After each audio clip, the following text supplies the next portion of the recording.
चलिए बुलेटिन की शुरुआत करते हैं पहली और अहम खबर के साथ। पीएम मोदी आज गुजरात को 8,000 करोड़ रुपए की विकास सौगात देने वाले हैं। परियोजनाओं की सौगात पीएम मोदी आज देंगे आपको। चलिए अब ग्राफिक्स के जरिए बताते हैं कि इन 8,000 करोड़ की सौगात में कौन कौन सी विकास परियोजनाएं शामिल है। आपको बता दें गुजरात को 8,000 करोड़ रुपए की सौगात पीएम मोदी आज देने वाले हैं। दूसरे दिन के दौरे पर पीएम मोदी आज हैं और इसी बीच आपको बता दें कि गुजरात के लोगों को बड़ी सौगात पीएम मोदी द्वारा मिलने वाली है। जी हां, गुजरात को 8,000 करोड़ रुपए की सौगात पीएम मोदी देने वाले हैं। समाखियाली, गांधीधाम और गांधीधाम आदिपुर रेलवे लाइनों का चौगुना होना, ये तमाम वो चीजें हैं, ये तमाम वो सौगातें हैं जो पीएम मोदी आज गुजरात के लोगों को देने वाले हैं। Those who harm the nature. The Rigveda says that life is rooted in Panchabhuta, 5 elements of the nature, and it is our duty to conserve them. Hymns are dedicated to the sun. Gayatri mantra is dedicated to Savitri, a solar god.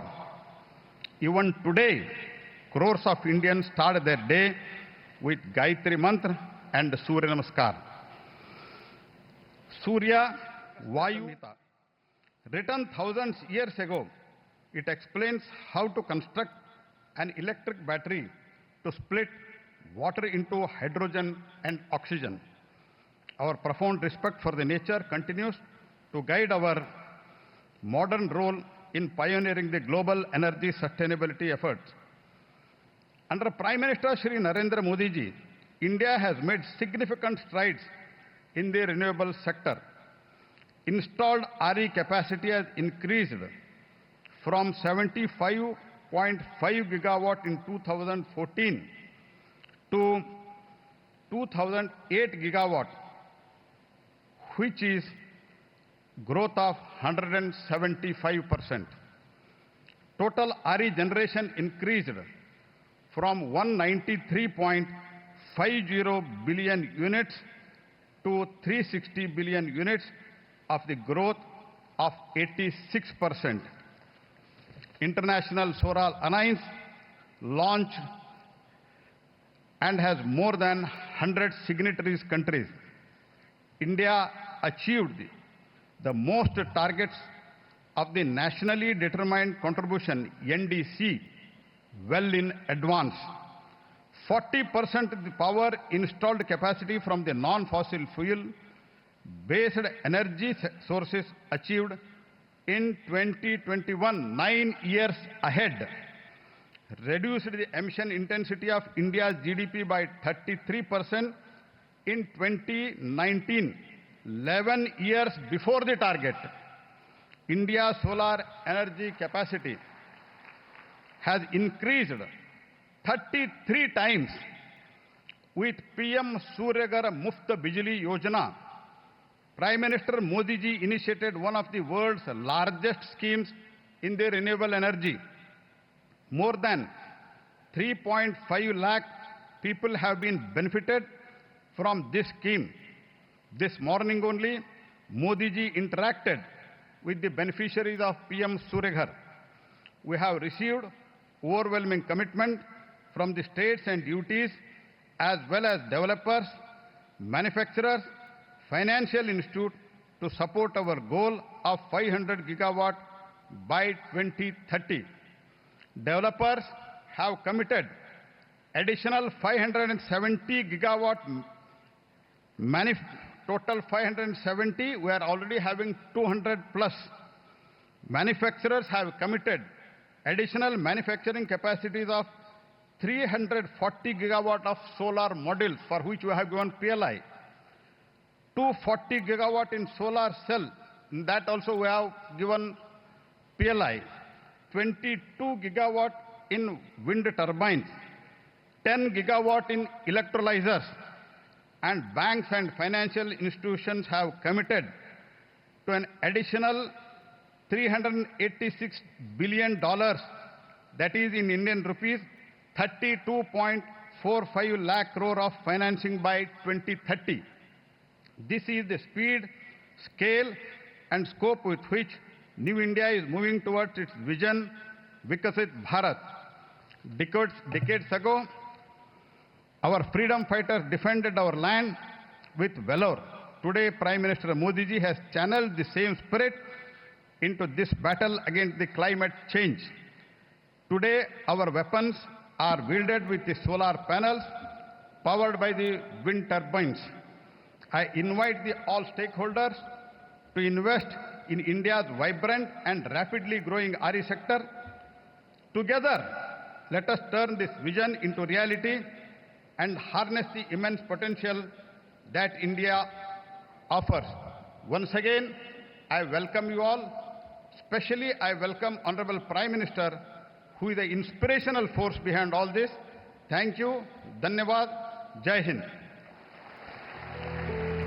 Thank you very much, Honorable Minister, for sharing your thoughts on the occasion. We thank you for establishing the context of RE Invest 2024 and for rendering the welcome address.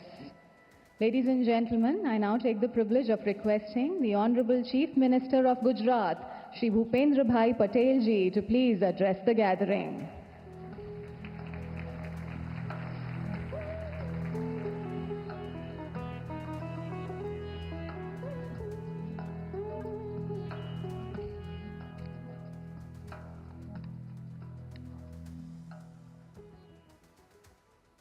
विश्व के सबसे लोकप्रिय नेता, आधुनिक भारत के स्वप्नद्रष्टा आदरणीय प्रधानमंत्री श्री नरेंद्र भाई मोदी साहब, गुजरात के सम्मानीय राज्यपाल श्री आचार्य देवव्रत जी, भारत सरकार के new and renewable energy and consumers affairs, food and public distribution minister Shri Prahlad Joshi ji, Bharat सरकार के जल शक्ति मंत्री तथा प्रदेश के अध्यक्ष श्री सी.आर. पाटिल जी, भारत सरकार के new and renewable energy and power minister of state Shri Shripad Naik ji, Andhra Pradesh के माननीय मुख्यमंत्री श्री चंद्रबाबू नायडू जी, मध्य प्रदेश के मुख्यमंत्री श्री मोहन यादव जी, राजस्थान के मुख्यमंत्री श्री भजनलाल शर्मा जी, छत्तीसगढ़ के मुख्यमंत्री श्री विष्णुदेव साय जी, गोवा के मुख्यमंत्री श्री प्रमोद सावंत जी, डेनमार्क के industries minister Shri Martin Borsko, German के minister of economy, cooperation and development Sushri श्रेन्या सुलजे, विश्व के विविध राष्ट्रों तथा देश के विभिन्न राज्यों से यहां पधारे हुए सभी महानुभाव, प्रेस मीडिया के मित्र, भाइयों बहनों, आप सभी को मेरा नमस्कार। मैं आप सभी का गुजरात की धरती पर इन्वेस्ट, इनोवेट एंड इंस्पायर की थीम पर आयोजित 4th RE इन्वेस्टमेंट समिट के अवसर पर हार्दिक स्वागत और अभिवादन करता हूं। हमारा सौभाग्य है कि हमें प्रधानमंत्री जी के रूप में ऐसे विजनरी लीडर मिले हैं जो हमेशा समय के 2 कदम आगे की ही सोच रखते हैं। गुजरात के मुख्यमंत्री के रूप में आदरणीय श्री नरेंद्र भाई ने राज्य के विकास की नींव जल शक्ति, जनशक्ति, ऊर्जा शक्ति, ज्ञान शक्ति और रक्षा शक्ति के विजन के साथ रखी थी। जब विश्व में क्लाइमेट चेंज को लेकर सिर्फ बातें हो रही थी, तब उन्होंने गुजरात के मुख्यमंत्री के तौर पर देश का पहला क्लाइमेट चेंज डिपार्टमेंट शुरू किया था। उन्होंने अपने मुख्यमंत्री कार्यकाल में ही गुजरात के चारणका में देश के पहले सोलर प्लांट की स्थापना कर दी थी। गुजरात का मोढेरा विलेज प्रधानमंत्री जी के मार्गदर्शन में देश का पहला सोलर विलेज बना है। प्रधानमंत्री श्री नरेंद्र भाई के मार्गदर्शन में गुजरात रिन्यूएबल एनर्जी सेक्टर में एक लीडिंग स्टेट रहा है। उनकी प्रेरणा से गुजरात देश में विंड एनर्जी प्रोडक्शन में पहला और सोलर एनर्जी प्रोडक्शन में दूसरे स्थान पर है। कच्छ के खावड़ा में 30 गीगावाट की इंस्टॉल कैपेसिटी का solar wind hybrid energy park तेजी से विकसित हो रहा है। राज्य में 50,000 से अधिक मेगावाट इंस्टॉल एनर्जी कैपेसिटी में रिन्यूएबल एनर्जी का योगदान 54% का है। सोलर रूफटॉप इंस्टॉल में गुजरात देश में सबसे आगे। 50,000 से अधिक मेगावाट इंस्टॉल एनर्जी कैपेसिटी में रिन्यूएबल एनर्जी का योगदान 54% का है। सोलर रूफटॉप इंस्टॉल में गुजरात देश में सबसे आगे है। गुजरात की रिन्यूएबल एनर्जी पॉलिसी तथा green hydrogen policy green future के लिए राज्य सरकार की प्रतिबद्धता दर्शाती है। इस प्रतिबद्धता को चरितार्थ करने की दिशा में आदरणीय प्रधानमंत्री जी के मार्गदर्शन में वाइब्रेंट समिट 2024 में राज्य के महत्वाकांक्षी ग्रीन हाइड्रोजन मिशन की घोषणा भी की गई है। हमारा लक्ष्य 3 MMTPA उत्पादन का है, जिसके माध्यम से गुजरात ग्रीन हाइड्रोजन प्रोडक्शन का भी हब बनेगा। गुजरात के पास देश का सबसे लंबा समुद्र तट है। राज्य के इस समुद्र तट पर 32 से 35 गीगावाट ऑफशोर विंड एनर्जी उत्पादन की संभावना है।